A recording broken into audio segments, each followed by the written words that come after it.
ฮัลโหลสบายดีเด้อทุกคนป่านนี้เองเนาะมื้อนี้มีความแบบตื่นเต้นหลายเนาะที่จะมา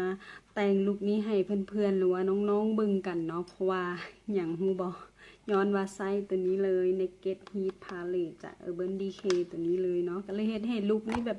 ฮ้อนขึ้นมาทันทีเนาะฮ้อนย้อนหยังย้อนบ่ได้เปิดพัดลมบ่ได้เปิดแอร์บ่แม่นเนาะมันมีความแบบว่าฮือฮากันเนาะมันแต่ต่างประเทศพุ่นแหละมันแต่อเมริกาพุ่นเลยเนาะคือแบบว่าออกใหม่ๆนี่ out of stock ตลอดเนาะอันนี้เขาก็เลยพยายามออเดอร์มาจากอเมริกาเลยตัวนี้สดๆฮ้อนๆฮ้อนอีหลีเนาะก็เลยมาแต่งลุคนี้ให้เบิ่งกันเนาะถ้าผู้ใดมักกะไปเบิ่งใน how to ได้เลยมื้อนี้จะเริ่มแต่งตาก่อนเนาะโดยที่แบบว่าตื่นเต้นหลายกับคลิปนี้เนาะเพราะว่าจะใส่สิ่งนี้เลยเจเดนเป็น Naked Heat Palette เนาะจาก Urban Decay เนาะป่านนี้ต้องบอกก่อนว่าเนาะโบเคยมีพาเลตต่างๆเนี่ยของ Urban Decay Naked เลยเนาะก็เลยตัดสินใจซื้อตัวนี้เนาะเพราะว่ามันเป็นอันที่ออกใหม่ล่าสุดแล้วก็เบิ่งรีวิวหลายจากบล็อกเกอร์เนาะว่ามันควรที่จะสวยควรที่จะต่ำเนาะมาลิ้นมาลองกันอันนี้เป็นทั้งหลังเนาะก็จะมีศพแบบนี้เป็นลายดอกไม้คล้ายๆสีดำแล้วถูกไฟไหม้เนาะอันนี้คือทั้งหน้าแล้วก็จะมีรูปไม้ขีดที่แบบไม่น้อยจนมาฮอดใหม่สุดเลยหมายถึงสีอายแชโดว์นั่นแหละที่มีความฮ้อนแฮงเนาะจากหน่อยไปหาหลายจะเป็นประมาณนี้สีก็จะไล่ตั้งแต่อ่อนมาหาเข้มเนาะสีก็จะใกล้ๆเคียงกันแต่ว่ามันมีความแตกต่างของมันอยู่ก็สามารถแต่งได้เป็น everyday look หรือว่าแต่งเบาๆเนาะด้วยกันลงน้ำหนักสีเบาๆเพราะว่าสีมันจะชัดเจนหลายเนาะจนไปฮอดลุคที่แบบว่าเป็น smoky eye เข้มแบบแต่งแบบไฟลุกได้เลยนะอันนี้เดี๋ยววันนี้เราจะแต่งลุคหนึ่งให้เบิ่งก่อนเป็นลุคที่แบบว่าไฟลุกสุ่มซื้อNaked Heatไปเลยก่อนอันนี้จะขอลงตัวนี้ก่อนเนาะเป็นคอนซีลเลอร์จากInstant Age Rewind จาก Maybelline New York มาเป็นแบบคล้ายๆว่าสีห้องเพื่อให้สีของอายแชโดว์มันติดทนติดโดนขึ้นสีจะชัดเจนขึ้นอีกเนาะจะเริ่มจากการลงนี่เป็นสีที่2เนาะว่าสีชาร์เกอร์ให้ทั่วเปลือกตา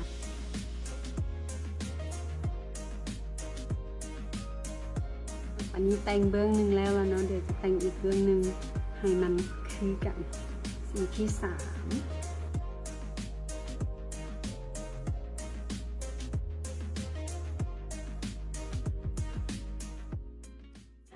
ต่อไปก็จะลงสีที่4เนาะ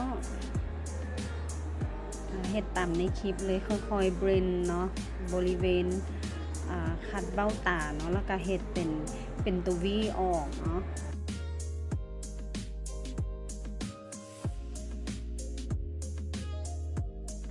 แล้วก็จะแตะเนาะเป็นสีน้ำตาลเข้มเนาะ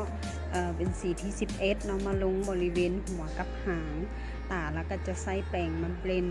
ให้มันฟุ้งๆออกอีกเนาะ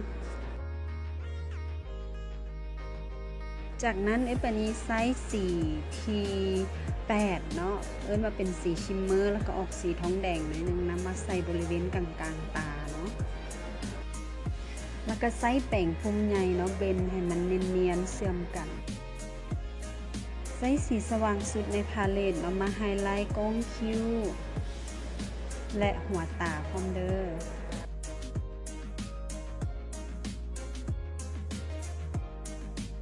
ทำความสะอาดใต้ตากันเนาะหลังจากนั้นเนาะแน่นอนว่างานละเอียดของเราจะต้องลงด้วยรองพื้น Fit Me Foundation รองพื้นที่เป็น favorite ของปานี้เลย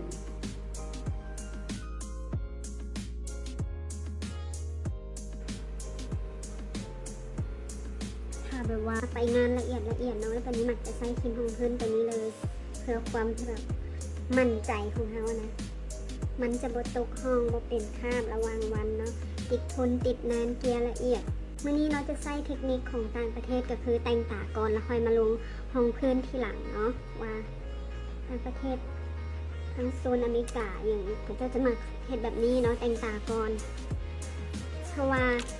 เวลาที่มันมีโฟลเอาท์หรือฝุ่นต่างๆตกลงมามันจะได้ทำความสะอาดแก้ไขได้เนาะให้เป็นหน้าค้นขึ้นมาแดเนาะเมื่อกี้แจ็คเป็นหน้าอย่างเราบ่ได้ลงห้องพื้นข่าวดีเด้อผู้ใดที่ว่าหาซื้อครีมห้องพื้นของ Maybelline Fit มี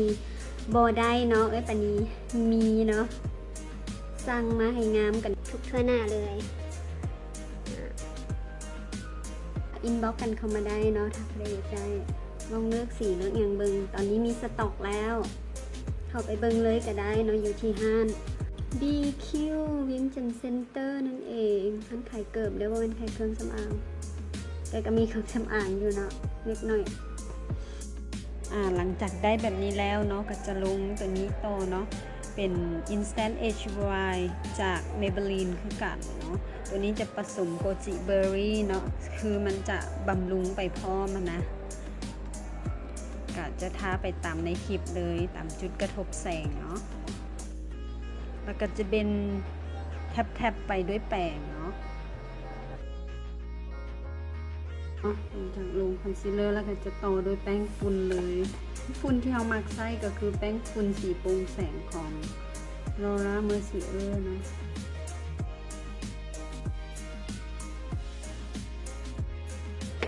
หลังจากนั้นก็จะมีการคอนทัวร์หน้าเนาะโดยใช้ Etude House ของเรา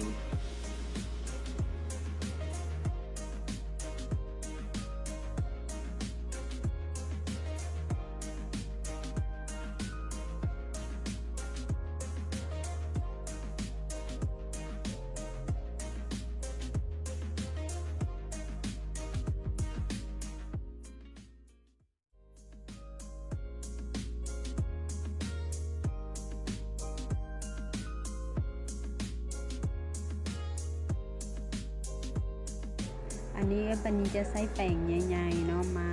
ปัดแป้งฝุ่นบางๆคืนอีกเทนึงสีนี้เลยใช้สีที่9เนาะมาเขียนขอบตาลุมให้ทั่วเลยแล้วปันนี้จะใส่เบอร์4เบอร์11เนาะมาย้ำคืนอีกเนาะแล้วก็เขียนเป็นอายไลเนอร์ขึ้นไปพร้อมเนาะและเส้นตาถึงกับเส้นกันเนาะก็จะใช้สีเข้มมาเขียนเป็นไทป์ลายไว้ก่อนเนาะแล้วปานนี้จะใช้แป้งที่เป็นพุ่มแบบนี้มาเบรนสีให้มันกระจายออกอีกเนาะมันพุ่งออกมา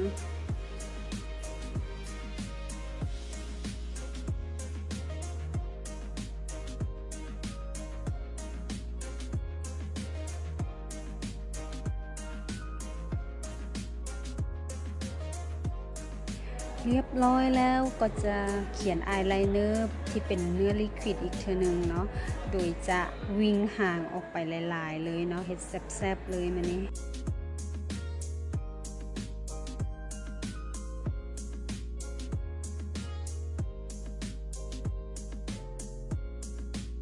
เอาและเพื่อความเซ็กซี่ขึ้นมาเติมเนาะก็จะเฮ็ดคิมวันปลอมขึ้นมาเนาะนี่ขนตาเนาะจะติดเป็นตัวนี้เลยขนมิงคู่หนึ่งน่ะไส้ได้เกิน6เทือเนาะถ้าเป็นนี้จะเป็นคนที่ไส้ขนตาได้แบบหลายเทือนะถ้าโบเฮ็ดเสียสะก่อนเนาะเป็นเบอร์ที่กำลังงามเลยมักแพงหลาย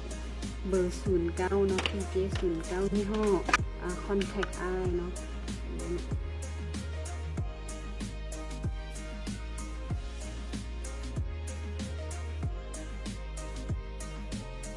จะเขียนอินเนอร์อายไลเนอร์เนาะด้วยเนื้อเจลดินสอเนื้อเจลสีดำเนาะทั้งตาเทิงและตาลุมให้เต็มเลย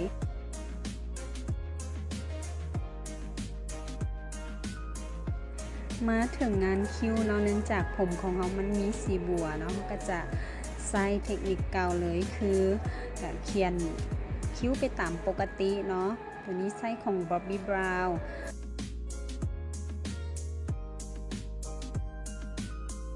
แล้วปันนี้เนาะอันนี้จะขอไส้เป็นลิปไลเนอร์ของซิวานาคาเลอร์เนาะมาลงเบาๆเพื่อให้สีขนคิ้วเนาะมันแบบแมชกับสีผมได้ดีเนาะใครอยากเห็ดตามก็ได้เด้อ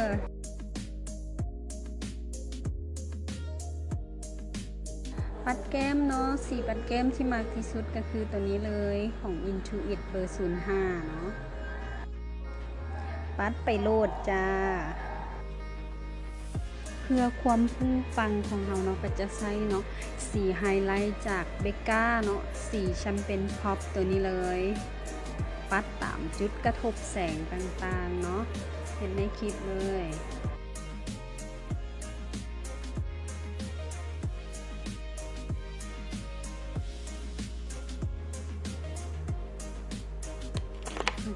ถือว่าแล้วเนาะ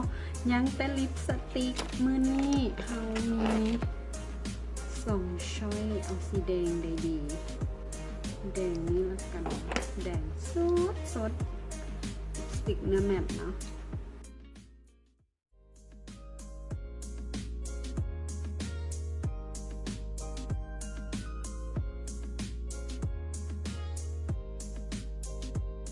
นี่ก็เป็น finish look ของมือนี้เนาะแต่งออกมาได้แบบว่าฮ้อนแหงถ้าผู้ใดมากเนาะก็อย่าลืมกดไลค์เป็นกำลังใจให้ปานี้เด้อผู้ใดที่เข้ามาเบิ่งปานี้ไม่ก็ขอขอบใจคือกันเนาะที่ท่านจะมากดติดตามเนาะเบิ่งคลิปวิดีโอของปานี้จะมีมาเรื่อยๆเนาะมีอีกอย่างใหม่ๆมาอัปเดตให้เบิ่งพร้อมเนาะถ้าผู้ใดสนใจเนาะอยากได้ครีมรองพื้นเนาะ Maybelline Fit Me Foundation Matte and Palette ตัวนี้เนาะคือสำหรับผิวผสมถึงผิวมันเนาะแมตก็คือให้หน้าของเฮาแบบบ่มีความมันแล้วก็ยังสวยให้หูคุมขนปกปิดได้เรียบเนียนนั่นเองเนาะตัวนี้เกียร์โคตรง่ายโคตรมากเลยถ้าผู้ใดอยากได้เนาะออเดอร์มาได้เลยเนาะเดี๋ยวนี้มีเครื่องสต็อกอยู่ที่ห้างแล้วอย่าลืมอุดหนุนกันเด้อสำหรับวันนี้ต้องขอตัวลาไปเท่านี้ก่อนสบายดีบ๊ายบาย You don't gotta go to work, work, work, work, work, work.